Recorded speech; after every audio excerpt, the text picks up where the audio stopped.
Hello guys, good morning. তোমরা সবাই কেমন আছো? আমিও ভালো আছি। আমি কাশ্মীরের পেহেলগ্রামে আছি। ওই দেখতে পাচ্ছ দূরে আমাদের হোটেল। কালকে রাতে এখানে -1 চলছিল, এখন 4 ডিগ্রি। সকালবেলা রোদ্দুর উঠেছে, চারিপাশে পাইন গাছে ঘেরা।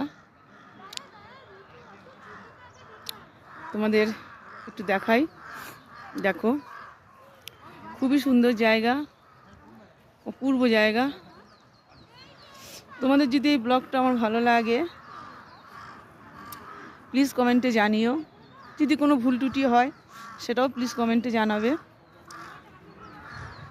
দেখো পাইন গাছগুলো কীভাবে সুন্দরভাবে দাঁড়িয়ে আছে। আর মিনি সুইজারল্যান্ডে যাচ্ছি, তার জন্য রেডি হয়েছি। এবার পরের ব্লকে আমি মিনি সুইজারল্যান্ডের কিছু দৃশ্য তোমাদের সাথে শেয়ার করব।